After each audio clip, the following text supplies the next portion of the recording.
آپ سب نے کبھی نہ کبھی پہاڑوں میں یا ایسی کسی اور جگہ ایک تجربہ یا مشاہدہ کیا ہوگا کہ جب آپ وہاں کھڑے ہو کے چلاتے ہیں تو آپ کو اپنی ہی آواز کئی بار واپس سنائی دیتی ہے، اور اسے ہم باز گشت یا ایکو کہتے ہیں۔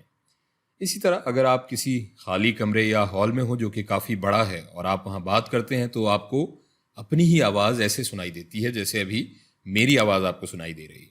اسے ہم آواز کا گونجنا یا انگریزی میں ریوربریشن کہتے ہیں۔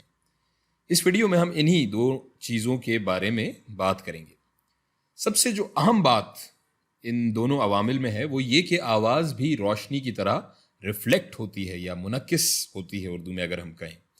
فرض کریں اگر آپ پہاڑوں میں ہیں اور وہاں کھڑے ہو کر آپ چلاتے ہیں تو آپ کی یہ آواز سفر کرتی جائے گی فضا میں تب تک جب تک کہ یہ کسی چیز سے ٹکرائے گی نہیں۔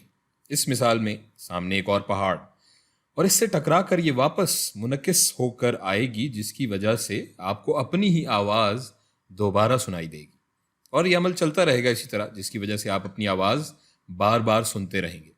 لیکن ایسا صرف 3-4 بار ہی ہوتا ہے، کیونکہ جتنا آواز سفر طے کرتی جائے گی اتنی ہی اس کی جو انرجی ہے، اس کی جو توانائی ہے وہ کمزور ہوتی جائے گی۔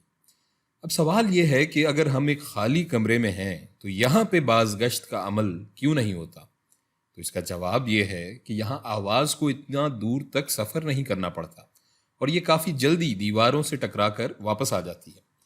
اور جب آواز کافی زیادہ بار ریفلیکٹ یا منعکس ہوتی ہے تو ہر ریفلیکشن کے درمیان وقت کی مدت کم ہوتی ہے، جس کی وجہ سے آواز کو دوبارہ سننے کی مدت بھی کم ہوتی ہے، اور اس وجہ سے ہمارا ذہن یہ نہیں بتا سکتا کہ کب پہلی آواز ختم ہوئی اور دوسری شروع ہوئی۔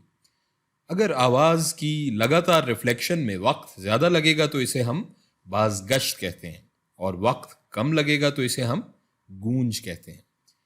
اب ایک سوال یہ ہے کہ ان دونوں عوامل میں اصل میں کتنا وقت لگنا چاہیے جس سے ہم ان دونوں کے درمیان فرق واضح کر سکیں۔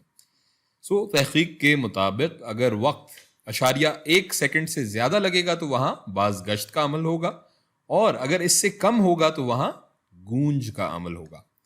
سوال یہ ہے کہ ہم گونج کو کم کیسے کر سکتے ہیں؟